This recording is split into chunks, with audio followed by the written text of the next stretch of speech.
Chapter 1: Order of Visualization.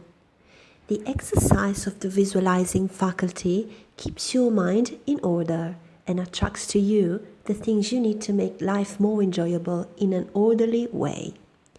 If you train yourself in practice of deliberately picturing your desire and carefully examining it, you will soon find your thought and desires come and proceed in more orderly procession than ever before. Having reached a state of ordered mentality, you are no longer in a constant state of mental hurry. Hurry is fear and consequently destructive. In other words, when your understanding grasps the power to visualize your heart's desire and hold it with your will, it attracts to you all things requisite to the fulfillment of that picture by the harmonious vibration of the law of attraction. You realize that since order is heaven's first law and visualization places things in their natural element, then it must be a heavenly thing to visualize. Everyone visualizes, whether they know it or not. Visualizing is the great secret of success. The conscious use of this great power attracts to you greatly multiplied resources, intensifies your wisdom, and enables you to make use of advantages which you formerly failed to recognize.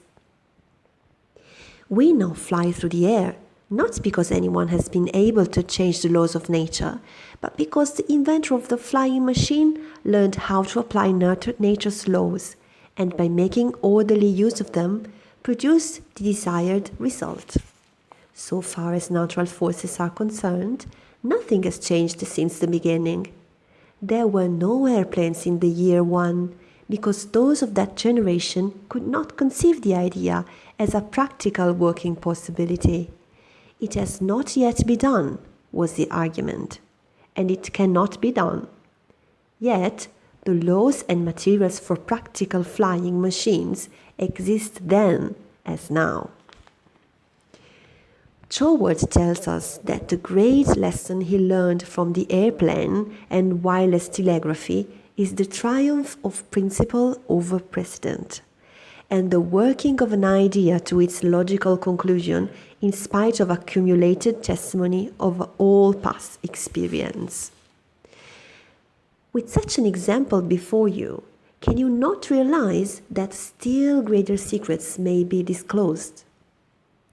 Also, that you hold the key within yourself, with which to unlock the secret chamber that contains your heart's desire.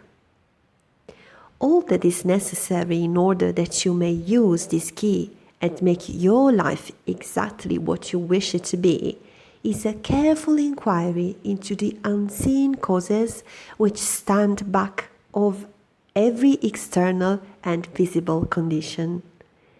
Then bring these unseen causes into harmony with your conception, and you will find that you can make practical working realities of possibilities which at present seem but fantastic dreams. We all know that the balloon was the forefather of the airplane.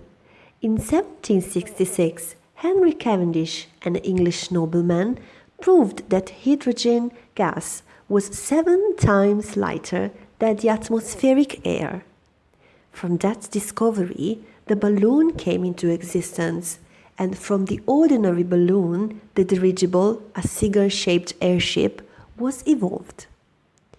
Study of aeronautics and the laws of aerial locomotion of birds and projectiles led to the belief that mechanism could be evolved by which heavier than air machines could be made to travel from place to place and remain in the air by the maintenance of great speed, which would overcome by propulsive force the ordinary law of gravitation. Professor Langley of Washington, who developed much of the theory which others afterward improved, was subjected to much derision when he sent a model airplane up, only to have it bury its nose in the muddy water of the Potomac. But the Wright brothers, who experimented in the later part of the 19th century, realized the possibility of traveling through the air in a machine that had no gas bag. They saw themselves enjoying this mode of transportation with great facility. It is said that one of the brothers would tell the other, when their varied experiment did not turn out as they expected, "It's all right, brother. I can see myself riding in that machine, and it travels easily and steadily." Those Wright brothers knew what they wanted and kept their pictures constantly before them. In visualizing or making a mental picture, you are not endeavoring to change the laws of nature. You are fulfilling them. Your object in visualizing is to bring things into regular order, both mentally and physically. When you realize that this method of employing the creative power brings your desires, one after another, into practical, material accomplishment, your confidence in the mysterious but unfailing law of attraction, which has its central power station in the very heart of your word picture, becomes supreme. Nothing can shake it. You never feel that it is necessary to take anything from anybody else. You have learned that asking and seeking have receiving and finding as their correlatives. You know that all you have to do is to start the plastic substance of the universe flowing into the thought molds your picture desire provides.